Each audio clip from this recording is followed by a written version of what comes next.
Hey y'all, it is your girl, Tate Talk Mia. And today I am going to be talking about the movie King Richard.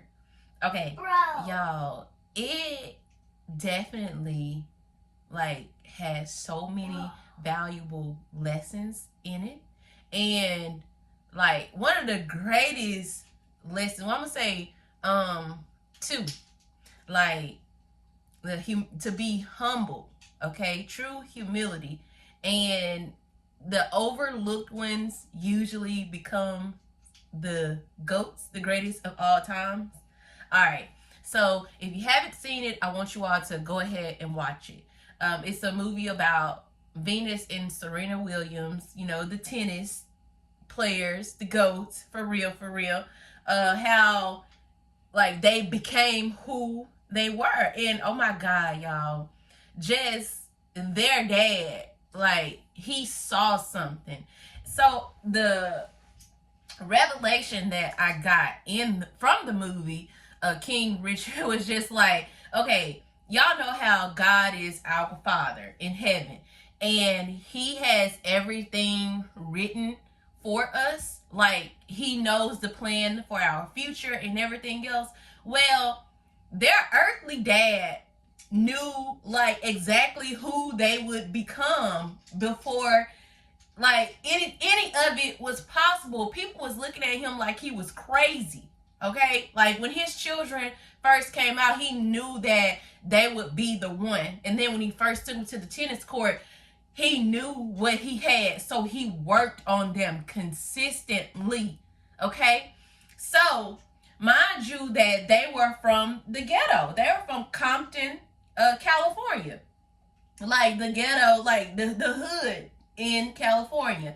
And y'all, oh my God, I don't know where I want to start, but I will just say that it just ties back to my last video about, you know, when you come from the ghetto, you're really the chosen ones, you're the cream of the crop. Those girls suffered so much, they endured so much, but nonetheless their dad had a plan. He tried to get everyone to see it so they could really just basically finance their future. Well, being who you are and where you're from, of course, people are not going to want to invest in you. So, in turns, you just have to do what it is. Like, you just have to consistently do what you know how to do, period. Okay? And don't worry about who's going to invest in you. That man knew that his daughters were so good that he did not settle. He did not settle. For the first thing that came his way, he didn't take on those mediocre opportunities because he knew what he had. Now, tie that back into your life. Like, what is it that you possess? What is it that you're the prototype for? Look at it in that perspective. Don't sell yourself short, okay? But in this process, you have to remain true to who you are. Always remain true to who you are. If you don't, you're going to get conformed to the ways of this world. You're going to start doing things the worldly way, the quick way, how they say that you need to get the money, how they say, you know, you need to do what it is that you do best. Like, are you really going to be one of one? Because everybody in this world is literally one of one. Everybody should be the one and not the two. Not just in the, you know, in the class or whatever. No, everybody is one on one. We all have our own unique fingerprints with our own unique DNA. There's no two of us. So stick to who you are and be who you are so that you may, you know, be the best that you're supposed to be.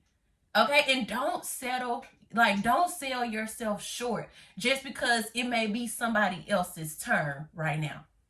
Like, don't do that. Don't.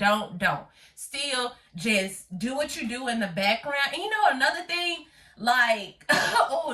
it just made me feel like what I was saying in this world today about protecting your children from the fame and the people of this world. Like, you should do that. You should, whatever your child do as a child, you should let them have fun doing exactly what it is that they are doing. Do not take the fun out of it. And every time he reminded his daughter, like, it was about fun. So the deeper revelation to this, all right, it's just now coming back up. Okay, so y'all know there was Venus and there was Serena.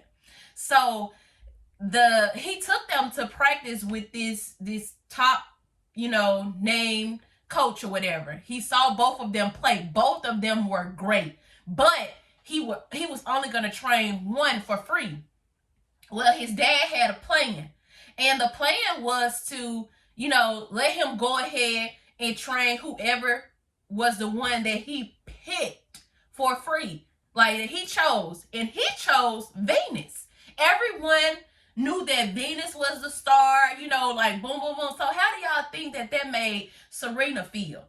Like, left out and everything. But when I tell you that Serena did not stop training with her mom, and then, when they finally got that deal, man, the dad came back at those people with a contract for the person who came at them wanting the percentage. He handed them a contract back, and then once they got to where they were going, both of them were trained, but Venus was still in the spotlight. Okay, so once he finally proved to the world that, his girls were it. They were it. But only one would be shown to the world. Only one. One. Y'all, I promise. Like, I'm trying to get this out. It's coming. So when Venus finally got to the spotlight where she played the number one girl in the world, in her league, and like, if she went toe to toe with the girl, had her buckled down, scared. You talking about somebody who was not competing in the junior league for tennis. Like, she really went toe to toe with this girl. And of course, Serena was feeling some type of way, but her dad told her, hey, Venus is gonna be number one in the world soon, but guess what? You're gonna be the GOAT, what they call the greatest of all time. Y'all, it was the setup for me. The dad had it that way. That just ties back to, oh my God, like how God works. You may be the prototype for something, okay? But you're doing all of your work in the background. You're doing your work in the background. And there's someone else out there who God sent ahead of you to do what it is that you do. Like, they paved the way just for you. But at that appointed time, when it's time for you to go and get in that space where that person was, like, they were, it in the world, but you gonna be the GOAT. Like, you gonna be the prototype. You are what the world is missing. You got the secret sauce to what the world don't have. But all along, God was pruning you in the background, bro. Like, he was making sure that you were humble. He wanted to know if he could trust you. If you wouldn't let the fame and everything get to your head. If you didn't become jealous of the next person, when it was their time to shine. Like, just teaching you. Oh my goodness, God, he's so strategic and so intentional with the things that he do. Y'all better pay attention. Cause, like I said, you may be the prototype to something.